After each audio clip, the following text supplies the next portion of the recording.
好的，兄弟們，世界杯正式進入淘汰賽階段。那麼首先，今天的重磅新聞，提醒大家先點讚再看，養成好習慣。感謝您的訂閱、點讚、評論、分享和熱推。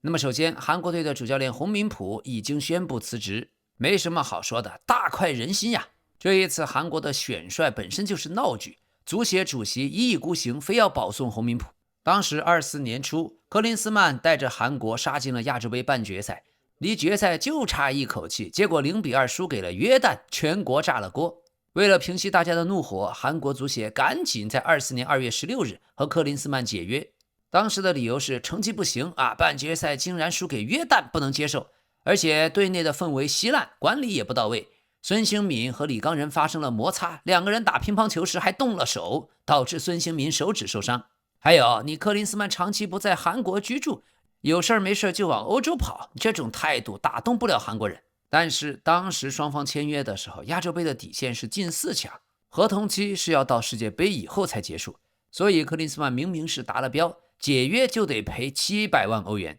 加上年薪，韓國足協請他花了近1000萬美元。而當克林斯曼下課以後，世界杯預選賽馬上就要來了，韓國足協卻是謹慎再謹慎，長達5個月都沒有主教練。接下來的36強賽，球隊就像沒爹的孩子，不得不分別由黃善宏、金杜勳兩位過渡主帥臨時帶隊。而且韓國足協為了選帥，竟然列了個97人的大名單，裡面還有瓜迪奧拉、路易斯、恩里克這種名字，關鍵你根本請不動啊！最後整個選帥的過程演成了鬧劇。韓國隊的新帥候選名單在36強賽開打的時候，名單上是97人，很快名單縮到了12個人，但十幾天以後又莫名其妙加了5個名字，變成17人。半個月後又砍到只剩4個人，當時4個名字分別是烏拉圭的波耶特，剛剛從希臘國家隊下課；第2位是德國的瓦格納，克洛普的死黨；第3位韓國人洪明甫，當時正在蔚山隊執教；第4位的名字都沒有透露，因為這位很瀟灑，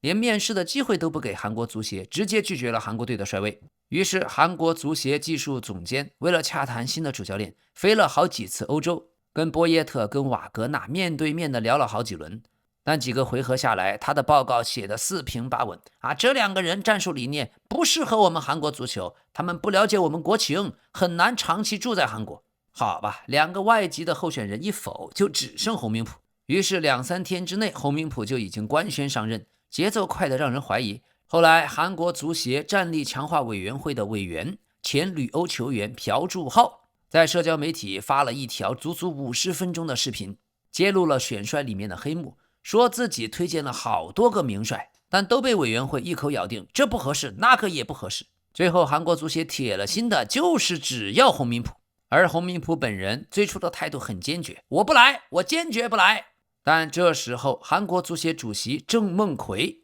他出馬了，好說歹說必須讓你來。而且這位的名頭太嚇人，他出身韓國現代集團鄭氏家族，父親是現代集團創始人鄭周永的弟弟，堂哥是過去國際足聯的鄭夢準。這鄭夢準呀，09年退役以後，足協沒有直接交給鄭夢奎，而是先讓自己的親信趙重岩先頂着，確保鄭家要始終掌舵韓國足協。最後韓國媒體爆料，讓克林斯曼滾蛋確實是鄭夢準和鄭夢奎聯手定的，但繼任者兄弟倆各有人選，鄭夢準看中了朴恆旭，鄭夢奎則認準了洪明甫。最後球迷的抗議讓鄭夢奎更加決斷啊，這次就必須是洪明甫了，誰也不行。於是乎他請了一大票人啊，洪明甫當年的老領導、老隊友、老同學、老鄰居，所有人都圍上去，中心思想就一個，洪明甫你就從了吧，你就從了吧，你就從了吧。最後洪明甫也不客氣，直接開条件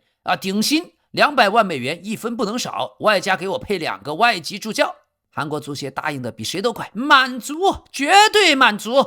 而現在韓國隊徹底出局以後，所有人都將炮火對準了主帥，對準了足協主席。這韓國政治的狗血程度也是黑幕重重，真是沒誰了。就期待網飛拍點好看的電影，再給揭露揭露。好的，另外在葡萄牙0-0戰平哥倫比亞的比賽中，耐克本來向 C 羅贈送了一雙限量版的球鞋，上面帶有 C 羅的個人標誌，也是為了紀念他成為首位在6屆世界杯比賽都有進球的球員。在對陣哥倫比亞的賽前備戰 ，C 羅曾經穿着這雙新球鞋訓練，上半場也穿着它出場，但中場休息的時候 ，C 羅不太喜歡，沒有繼續穿，而是換回了他和許多球員在本屆世界杯期間一直穿着的粉色球鞋。但不管是耐克還是阿迪達斯，都沒有帶來進球的表現。好，另外，科特迪瓦的主力球員迪奧曼德已經成了本屆世界杯最大的驚喜之一。現在皇馬、利物浦都盯上了他，而萊比錫隊標價1億歐元。據德國天空體育的消息，迪奧曼德已經決定立刻加入大巴黎，雙方會簽約到2031年。大巴黎主席納塞爾已經就這筆轉會和萊比錫開啟了直接談判。好，輕鬆一下。最近阿根廷過去的神鋒阿圭羅，他在播客中回憶了在曼城更衣室曾經與克拉羅夫有一次衝突。阿圭羅說呀，在有一次訓練裡面，克拉罗夫重重地撞了我一下，我於是立刻回嘴辱罵了他。隨後克拉羅夫朝我走過來說，我要殺了你。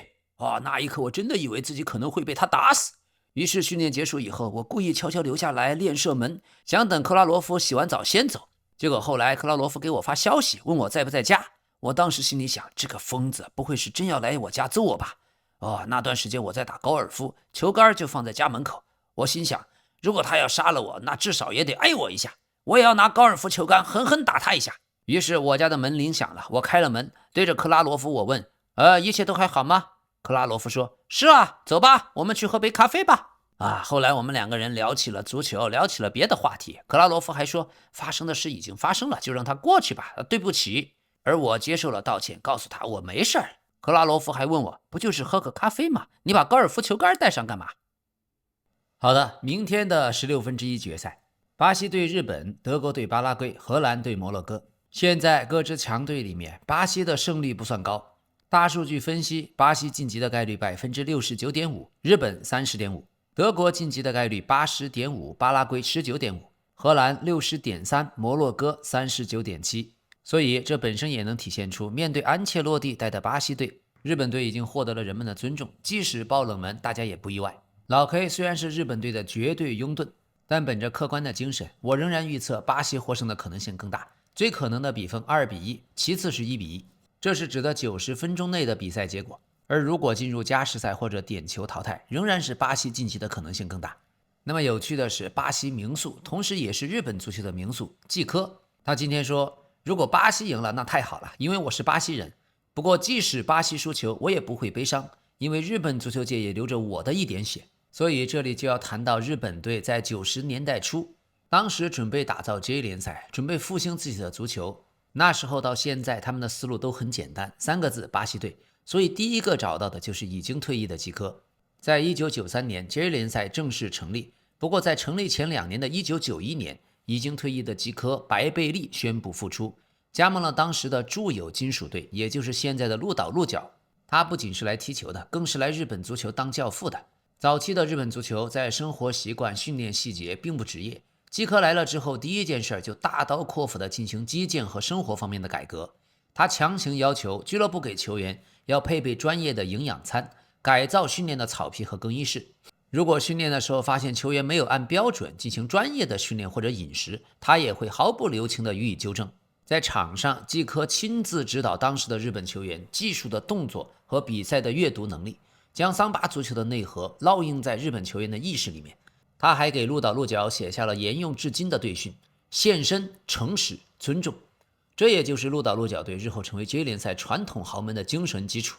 在季科的牽頭下， J 聯賽浩浩蕩蕩地成立了。很快，大批的世界級巴西球星都湧入了日本，例如卡雷卡、鄧加、萊昂納多等等。甚至在1994年奪得世界杯的那一屆巴西國家隊22人大名單中，有多達8名球員都在 J 聯賽踢球，如尤爾金或貝貝托等等。日本的本土球员那時候很弱，但是在日常的訓練中，在比賽中和這些頂級的巴西球星對抗交流，迅速地提升了自己的技術和戰術素養。而且還不僅是巴西軍團，當時來到日本效力的世界級的大牌球星和教練的陣容非常的奢華，像英格蘭最著名的傳奇前鋒1986年的世界杯金靴，著名的紳士萊因克爾，他效力於名古屋京巴隊，因為他的職業生涯從來沒有得過一張紅牌，沒有得過一張黃牌，所以他的外號叫綠茵紳士。他是早期J聯賽身價最高的外援，不過到了日本後，他的右腳骨折的傷病一直沒有好透， 2年只打進8個球。日本媒體曾經調侃說，萊因克爾就是領高薪來度假的。而且由於他的知名度高，當時熱衷於在電視上給各種的日本食品還有英語的教材做代言，球迷們笑稱他在場下的曝光率遠超場上。還有1990年世界杯冠軍德國隊的利特巴爾斯基，他是當時西德的花式盤帶的大師。與萊因克爾不同，他來了職業聯賽拼盡全力，而且極度的熱愛日本的文化和美食。不僅在職業聯賽退役，後來還娶了日本妻子，在日本開啟了自己教練生涯。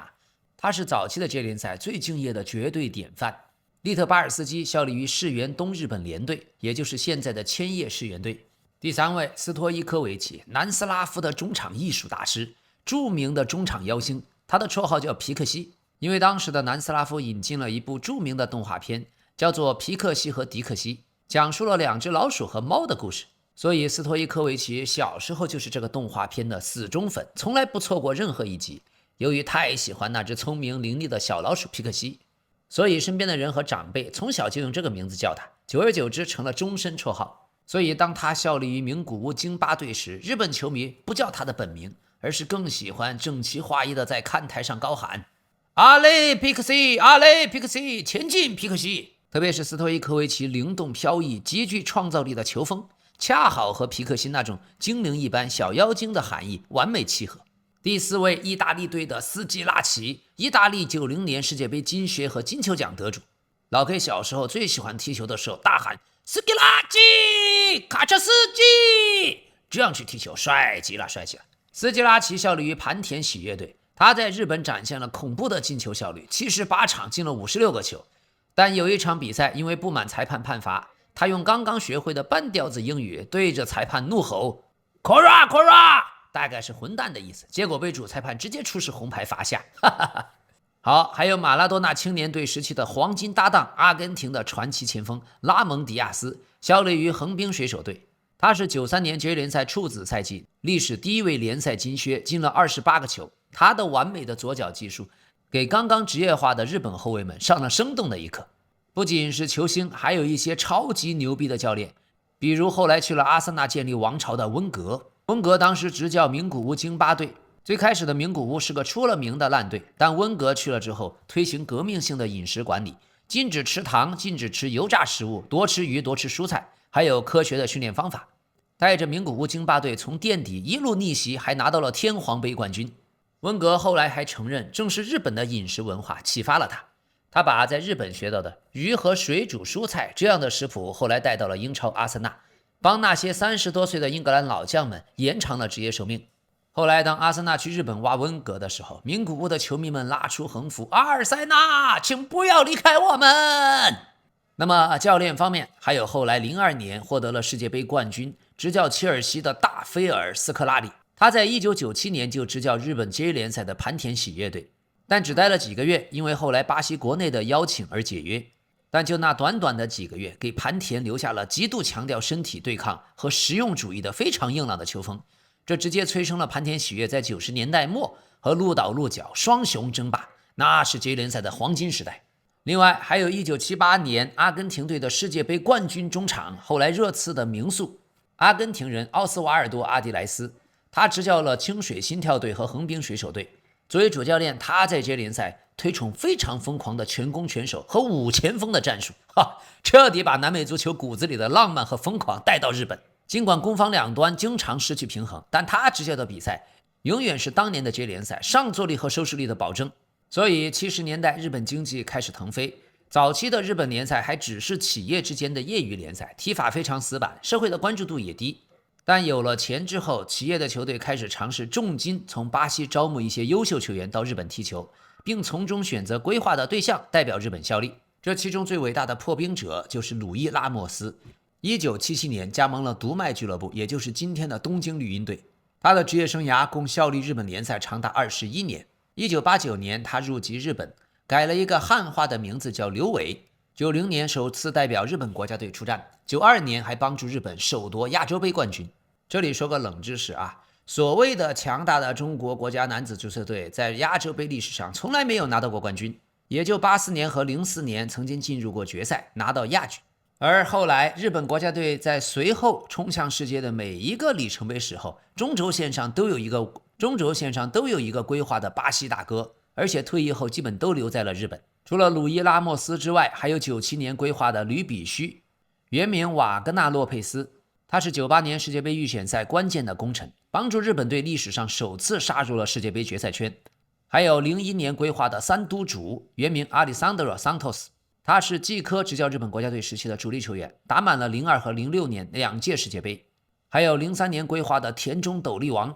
原名 Marcus Tulio Tanaka， 是日本和巴西的混血。2010年南非世界杯，日本队殺入16強，他是後方的定海神針。這裡說段冷知識啊，巴西擁有全球最大的海外日本人的社群，大概接近200萬人，而且這件事和清朝末年的排華法案有很大的關係。當時清朝末年，大批的華人工人到美洲去修鐵路，還有務工，這引發了美國、加拿大等國強大的排華浪潮。美國出台了排華法案，這導致美洲包括北美和拉美的種植園主不得不尋找新的勞動力來源。也就在此時，日本政府積極鼓勵國民向美洲移民，所以日本勞工大量填補了原本可能是華工承擔的農業勞動力的缺口。而在更早的時候，在清朝晚期19世紀中葉，清政府也曾經被迫向巴西等國輸出了大量的契約华工，俗稱豬仔。中日兩國當時都是苦難的人口輸出歷史，在拉美大地留下了深刻的印記。而從20世紀80年代末開始，由於巴西的經濟不好，日本經濟卻高度繁榮，所以大量日裔的巴西人又選擇逆向移民回到日本打工。日本由於自己勞動力短缺，還曾經修改法律，允許擁有日本血統的外國人和家屬赴日本工作，這也讓日本國內一度擁有了超過20萬的巴西日裔人，也是日本國內主要的外國人群體之一。這裡再說個冷知識，大羅納爾多、小羅納爾多把巴西球星最喜歡用的牛尾巴過人，其實最早是在巴西的一個日裔的足球明星，他叫塞爾吉奧·越后，日本名叫越后將雄是他發明的。那還是在1960年代的中期，塞爾吉奧·越后效力於巴西的傳統豪門哥林多人隊，在隊內的訓練中，他有一次使用極快的腳頻，最先使用了牛尾巴這個動作，行雲流水。而當時越後的年輕的隊友，後來隨巴西奪得了1970年世界杯冠軍的傳奇巨星里維利諾，他一開始在場邊看呆了，里維利諾於是向越後討教，並將牛尾巴這個動作帶到了世界杯等等頂級賽場發揚光大。但里維利諾後來多次說過，我不是這個動作的發明者，我只是把它完美化了，真正的發明者是我的日裔隊友塞爾吉奧·越後。而塞爾吉奧·越后呢，他是個日裔的二代，出生在巴西，開啟了職業生涯。70年代又選擇前往父母的故鄉日本，加盟了藤和不動產足球部，也就是現在湘南比馬的前身。他後來一直在日本的基層推廣足球，開辦各種青少年的訓練營。所以正是這些日本足球和桑巴足球的淵源，讓巴西足球的內核逐漸的注入。日本人又通過自己的嚴謹、自己的學習精神，在桑巴足球的風格上形成了自己的一套體系，快速的傳切，實用的小技術，靈活的戰術。去年11月，日本就首次在正式比賽戰勝過巴西隊。當時通過南野拓實、中村敬斗、上田騎士的進球3-2取勝。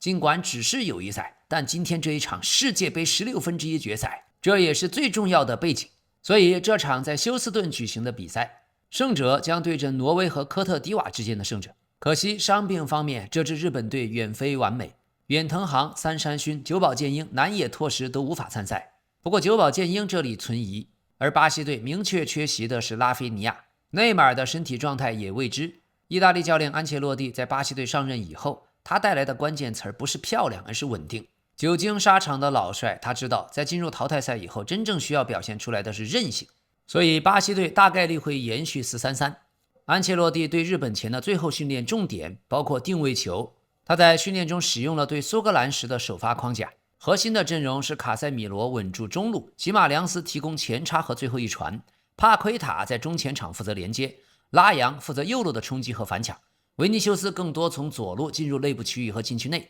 值得一提，吉馬良斯本屆小組賽已經有了3次助攻，他已經成為這支巴西隊事實上的核心球員。而日本隊預計仍然是3後衛、5後衛的彈性結構體系，他們不會單純的死守，3-4-2-1中會有一個後衛主動的頂出來，整體保持緊湊，同時通過唐安綠、前田大然、上田騎士的這些點快速向前。第一個關鍵要打的就是巴西隊右側的身後和右側的內部。拉揚年輕速度快，但淘汰賽的經驗少。日本如果由中村敬斗、前田大然衝擊邊後衛身後，再由上田騎士做強，唐安綠插入內部，就可能複製對瑞典那種連續的配合。而比賽第二個關鍵是日本禁區的前沿，維尼修斯如果不只是貼在左邊線，而是內收到內部區域來拿球接球，日本的三中衛和雙後腰之間的保護會非常的吃緊。安切洛蒂已經證明過，他願意把維尼修斯推到更靠近球门的位置。比賽的第三點是體能和環境。日本隊以小組第二去到休斯頓，從旅行、氣候、濕熱的適應方面，這裡着重指出，日本足協和日本隊做什麼事情都是預則立，不預則廢。他們早就已經將比賽地點休斯頓無論是氣候、濕熱的環境等等方面，將賽地的環境作為了準備的重點。另外，最近有消息，日本隊的門將帕爾馬的鈴木彩艷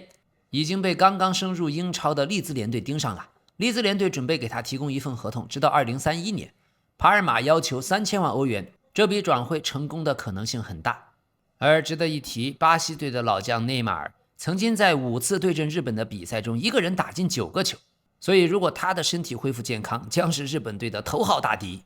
而有趣的是，內馬爾在本屆世界杯首戰和蘇格蘭的比賽之後，抽空去了高端鐘錶品牌的精品店 Jacob， 買下了一塊價值100萬美元的手錶。內馬爾過去一直是奢侈品的愛好者，收藏了不少國際知名品牌的作品。他現在已經在世界杯完成了首秀，他職業生涯也只剩下最後一個目標，帶領巴西隊打破24年沒有世界杯冠軍的等待。而巴西隊的頭號球星維尼修斯，現在他跟皇馬的續約問題是皇馬老佛爺的首要任務。弗洛倫蒂諾將親自負責維尼修斯的續約談判。對老佛爺來說，續約維尼修斯比簽下奧里塞更重要。而在賠率和博彩市場方面，各路專家也明確地將巴西視為贏球的絕對熱門。90分鐘內巴西取勝的勝率隱含在 55% 左右，這主要還是陣容的深度、球星個人的能力。但日本隊絕對也有爆冷的可能性，只是這一次他們在關鍵的位置屢屢遭遇傷病的問題，這無疑影響了本屆世界杯日本隊的上限。那麼在進球數市場，專家們普遍看好大球 2.5 球以上，這是因為巴西隊鋒線火力全開，而兩個隊的防線都有一定的漏洞。好，第二場德國對巴拉圭，老 K 傾向於德國取勝，最可能的比分2-0，次選2-1。德國隊如果本屆世界杯想創造歷史，老 K 覺得他們鋒線上的哈弗茨是最重要的角色。他從小就是天才，而且性格非常的溫和而獨特。4歲的哈弗茨就已經加入了家鄉的業餘球隊，而當時這個球隊破格錄用還沒滿5歲的他，很大原因是因為他的外祖父理查德是這個俱樂部的主席，所以小時候外公就是他第一個啟蒙教練。哈弗茨總是將自家的花園當作球場，而為了訓練他射門的精準度，外公竟然允許他用足球擊打花園圍牆上擺放的各種園藝的小矮人，所以哈弗茨用足球將不少的玩偶都砸得粉碎。另外，哈弗茨無論是在勒沃庫森、切爾西還是阿森納，他都喜歡29號球衣。這倒不是什麼幸運數字，只是他小時候和哥哥楊一起玩 FIFA 遊戲的時候，創建自定義的角色，哥哥總是選29號。而當哈弗茨在勒沃庫森升入一線隊，被問到你想要什麼號碼呀？他發現29號是空的，所以毫不猶豫選了他來致敬哥哥。別看哈弗茨現在這麼高，但10歲到11歲的時候，他是同齡人裡最矮小的孩子。只是到了14、15歲，身體就像施了魔法一樣，突然開始狂飆，短時間內大幅度長高，讓他的身體當時失去了原有的平衡，還遭遇了嚴重的膝蓋的傷病和生長痛，一度在場上變得不會踢球了。好在勒沃庫森的梯隊給了他極大的耐心，陪伴他度過了那段重心不穩的尷尬時期。現在的哈弗茨身高超過1.9米，又有技術又能射門。不過在小時候正式加盟勒沃庫森之前，11歲的哈弗茨代表前東家亞琛青年隊，在对陣勒沃庫森梯隊的比賽中，一個人就上演了帽子戲法，將勒沃庫森青年隊斬落馬下。而更有趣的是，當時他已經完成了加盟勒沃庫森的簽約手續，所以這場臨陣倒戈讓勒沃庫森的管理層哭笑不得，也更加確信自己簽下了一個絕世天才。哈弗茨的媽媽是律師，父親是警察，他除了踢球踢得好，也是個品學兼優的乖乖仔。2017年3月，當時勒沃庫森對陣馬德里競技歐冠1/8決賽次回合生死戰， 17歲的哈弗茨已經是一線隊主力，但他竟然向球隊請假，原因是必須留在學校參加德國的高考。嘿，他當時要連續完成體育、德語、地理和數學4門大考。後來這個故事成了足壇著名的因高考錯過了踢歐冠的一個段子。那麼現在德國隊的隊長拜仁慕尼黑的基米希，大家都知道球場上的他拼命三郎，就跟打了雞血一樣的球風，求勝欲極強，那也是從小就習來的。小時候踢球的基米希，只要輸球或者自己表現不好，就會在場上放聲大哭，極為委屈。他童年的教練曾經回憶，基米希不僅要自己贏，還對隊友的要求極高。只要隊友傳球失誤，他會直接在場上衝着對方大喊大叫。因為太愛指揮，而且脾氣火爆，他小時候被老家斯圖加特地區的小伙伴們戲稱為大獨裁者，或者叫他超級球霸。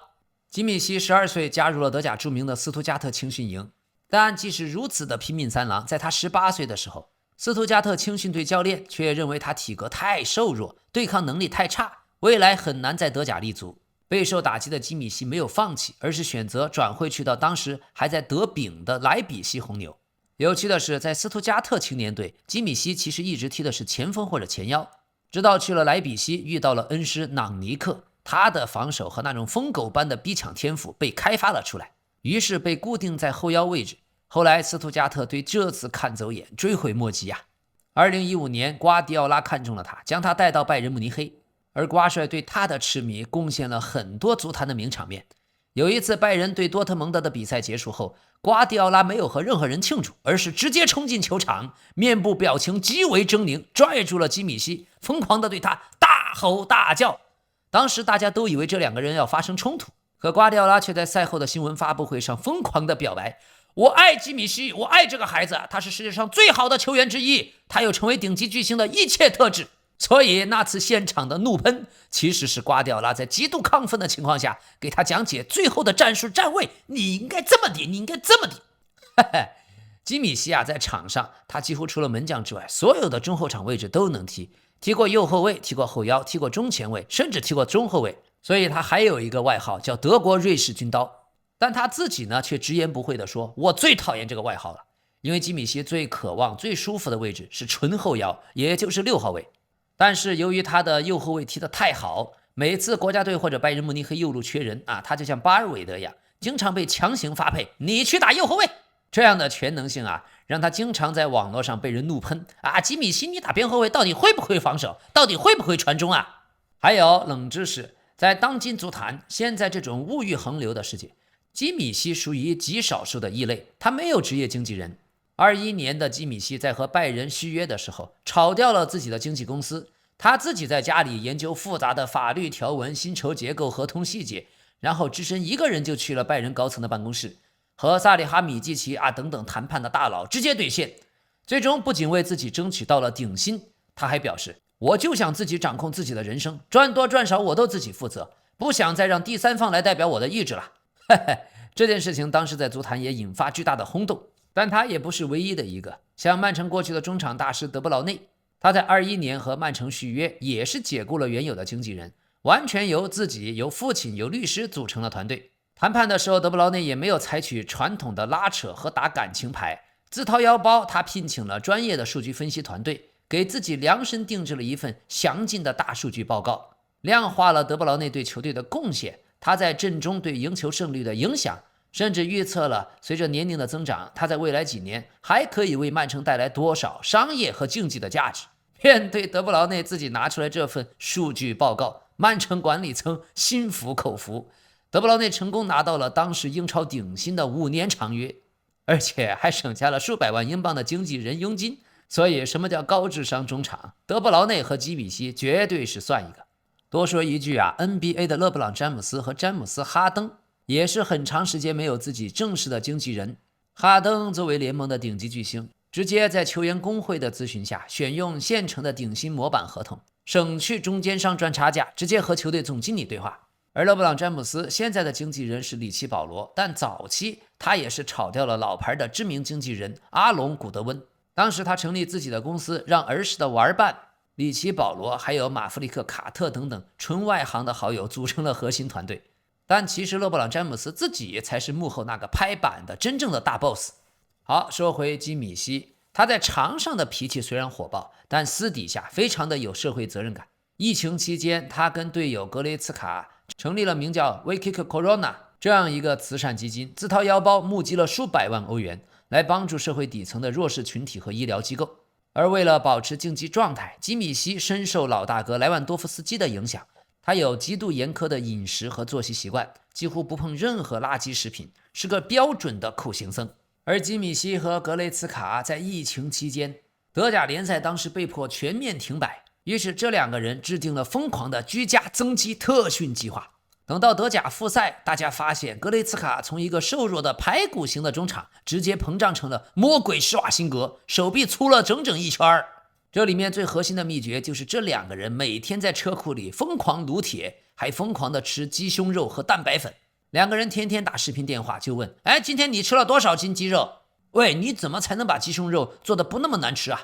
他倆被拜仁的隊友們調侃為雞肉兄弟。而且不僅如此，他們在拜仁慕尼黑的食堂裡面還組成了食品安全糾察隊。穆勒曾經開玩笑的爆料，基米希跟格雷茨卡這兩個人就像在食堂的健身教練，只要看到有年輕球員或者外援想偷偷拿一點甜點或者高熱量的醬汁兒，總能感受到背後他倆那炙熱的目光燒過來。而他們自己的餐盤裡長年累月只有白水煮雞胸肉，只有西蘭花，只有糙米飯和藜麥。而且兩人之間分工非常明確，基米希屬於智囊，是理論派和細節狂，由他負責研讀各種營養學的書籍，怎麼調整飲食中的碳水呀、蛋白質的含量比例呀，怎麼延長職業壽命呀。而格雷茨卡是純粹的行動派，只要基米希研究出來，他就負責100%執行。兩個人互相監督，是罕見的科學養生狂人組合。而且他倆還被拍到曾經去同一個地方度假。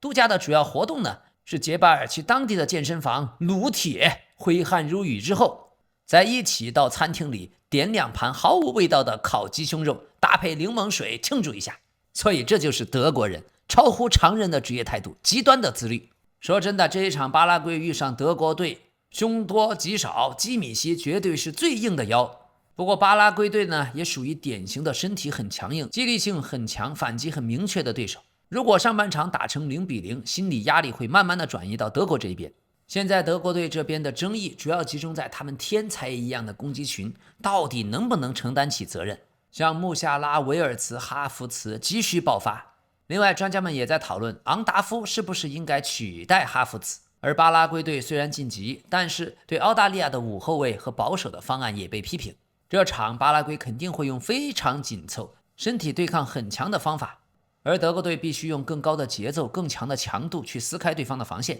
布朗回到左路以後，德國隊可能依靠布朗、維爾茨、穆夏拉在左側內部區域制造連續的配合，他們的控球和進攻壓迫會更強。但是邊後衛壓上以後，中後衛身後和邊後衛身後會出現巨大的空間。巴拉圭的機會就在於快速的轉換、打2點球和反擊的第一腳出球。而巴拉圭的球員毛里西奧可以給巴拉圭帶來節奏控制和與恩西索之間的聯繫，阿爾米隆則更加偏縱向的衝擊，攻擊對方的身後和拉開邊路。所以如果左後衛布朗壓上，阿爾米隆很可能會直接衝擊德國左路的身後。如果德國隊中場壓得太高，恩西索就會嘗試在中路或者內部區域接到第一腳就打反擊球。這一場賠率和博彩市場方面，90分鐘內德國取勝的贏球概率達到 67.3% 到 73.5%。而德國晉級的賠率低到了 1.12， 巴拉圭受讓的晉級賠率為 6.0。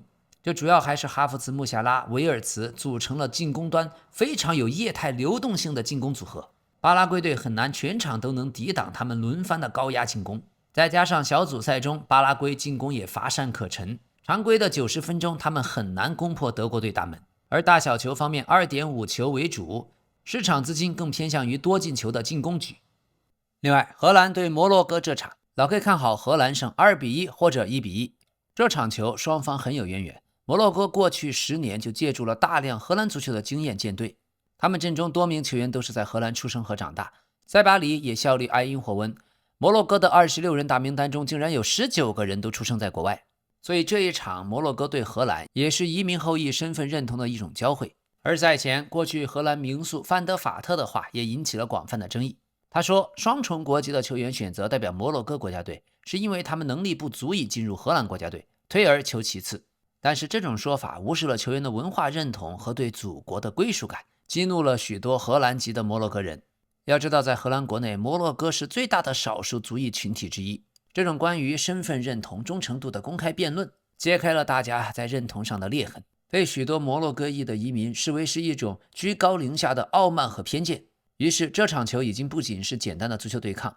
也被賦予了社群尊嚴的象徵意義。這次的比賽，荷蘭國家隊內的加克波發揮非常出色，也向我們一場一場的證明，利物浦的問題不是他的錯，那是主教練斯洛特不會用人。而加克波，他的父親擁有多哥和加納的血統。在加克波剛剛加入埃因霍温青训營的時候，父親還在多哥的老家開始建造一座夢想的豪宅，所以從7歲起，加克波就在更衣室裡向隊友們吹噓那想象中的房子有多麼的豪華漂亮。然而，父親蓋房的進度實在是過於緩慢。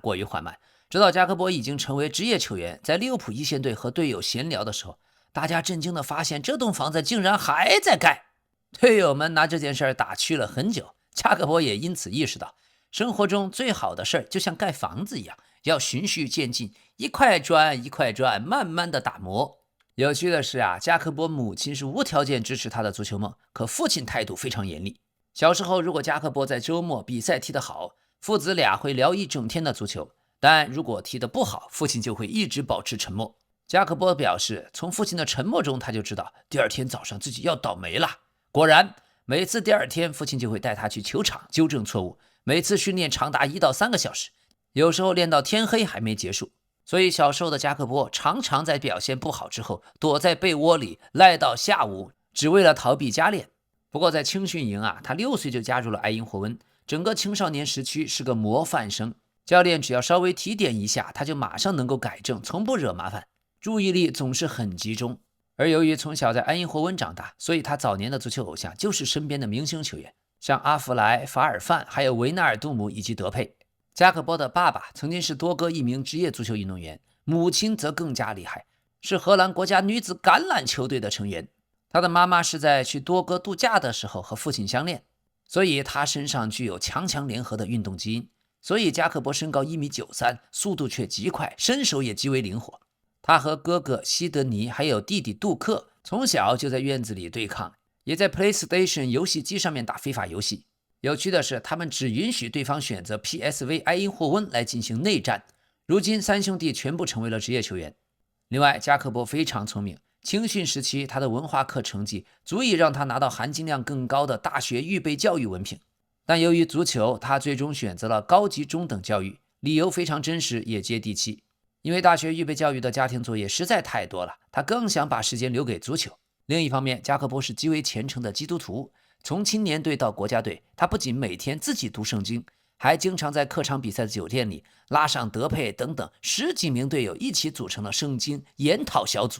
22年世界杯前，加克波在埃因霍温打出了24場比賽13個進球17個助攻，這樣神級的數據讓他在卡塔爾世界杯迎來了現象級的爆發。小組賽對陣塞內加爾、厄瓜多爾和卡塔爾，連續3場比賽進球，也是荷蘭國家隊歷史上第一個在個人的前3場世界杯比賽都有進球的球員。也就是那一屆杯賽，當時只有23歲的加克波扛起了橙衣軍團的進攻大旗。他非常全面，無論是踢邊鋒、前腰還是雙前鋒之一，都游刃有餘。所以世界杯刚一結束，就在23年1月的冬季轉會窗，被利物浦以總價5000萬歐元的閃電轉會截胡。原本是曼聯想買走他的，加克波就這樣正式登陸了英超。但最近他和他的女友遭遇了噩耗，女友在孕期失去了他們的孩子。加克波轉發了女友的動態，傾訴了內心的悲痛。這是我們一家人無比艱難的時刻，懇請大家尊重我們的隱私，給我們留出空間，感謝各位的理解。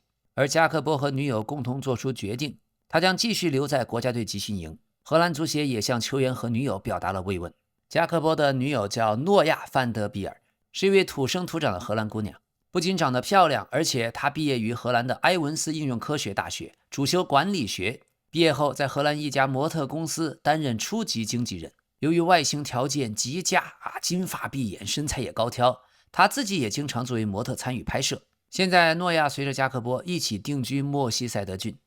他在社交媒體上也是非常活躍，經常分享自己前往世界各地的旅行。24年，兩人的第一個孩子薩繆爾誕生。而在這次巨大的家庭變故後，諾亞表現出極大的堅韌。女友和加克波都是虔誠的信徒。這次他們遭遇的第二個兒子本來已經取名叫 Elijah， 但在孩子離世以後，諾亞帶着大兒子薩繆爾去教堂點燃蠟燭，隨後在教堂的操場散步，發現那裡只有另一個孩子，而那個孩子的名字竟然也叫 Elijah。 諾亞分享了這個故事，他認為這是來自上帝的美麗的信號，提醒他早夭的小兒子從來沒有走遠。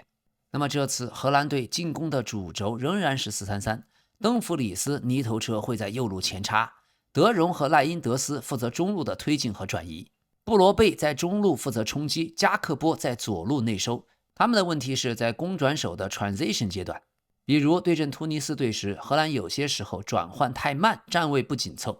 打日本隊的時候也暴露過他們在邊路承受壓力的時候寬度的防守有過問題。而主教練瓦赫比手下的摩洛哥隊会更加的主動，不只是像4年前那種低位的反擊，他們現在喜歡高位壓迫，快速奪回球權，快速的攻擊。摩洛哥隊可以在4-3-3和3-4-3之間進行切換，他們會嘗試壓迫德容這個接球點，同時利用哈基米在右路、塞巴里在身後的衝刺，還有布拉辛迪亞斯在內部區域的接球制造威脅。關鍵的區域，荷蘭左側的防區對上哈基米。如果荷蘭隊用阿克或者范德文打左後衛，就必須處理哈基米阿什拉夫的前插、塞巴里的拉邊，還有布拉辛迪亞斯在右側內部區域接球的三角形關係。第二個關鍵區域，摩洛哥中後衛的身後對上荷蘭隊的布羅貝。布羅貝在對突尼斯的時候打進了第3個球，而科曼在下半場就換下他，換下加克波和德容，很可能就是為這場淘汰賽保留體能。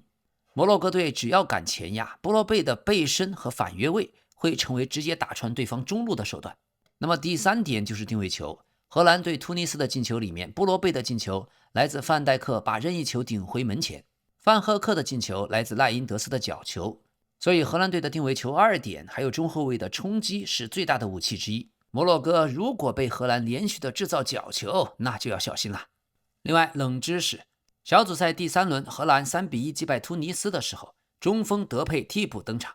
而且他完成了一個神蹟，在世界杯德佩12次登場，從來沒有失利過，這追平了自己過去荷蘭隊友布林德保持的歷史記錄。同樣有這個記錄的還有巴西隊過去的扎加洛，阿根廷過去的奧拉迪科切亞。而現在關於摩洛哥球星阿什拉夫哈基米涉嫌強姦案的官司，6月19日法國的上訴法院已經裁定，阿什拉夫因為這件事情要接受審判，但在法院做出裁決後不久，阿什拉夫已經上訴到法國的最高法院，希望推翻必須接受強姦案刑事審判的裁定。現在倒不是對有罪的判決提起上訴，因為目前案件還沒有正式開庭。簡單講，阿什拉夫的目的是不要開庭，希望案件重新審查，甚至最終獲得不起訴撤案的決定。好，那麼這場球在賠率和博彩市場方面，主流博彩公司對荷蘭取勝的信心並不足。根据賠率專家的模型，荷蘭取勝的概率 42.3%， 摩洛哥 27.7%， 平局概率 30%。 這主要是因為荷蘭隊的中後場由范戴克領銜，而德容在防守端的表現非常亮眼，他場均能夠 5.29 次奪回球權。但摩洛哥的中場也擁有異軍突起，已經砍下3個球的塞瓦里，以及皇馬的球星布拉辛迪亞斯。所以幾乎所有的主流分析師都強烈推薦選2隊都有进球這個選項。這2個球隊本屆世界杯的進攻非常高效，而2隊的防線都暴露過不同程度的漏洞。大小球方面，專家就存在剧烈的分歧，所以無論選大球還是小球都不保險。好的，兄弟們，世界杯正式進入淘汰賽階段，感謝您的訂閱、點讚、評論、分享和熱推。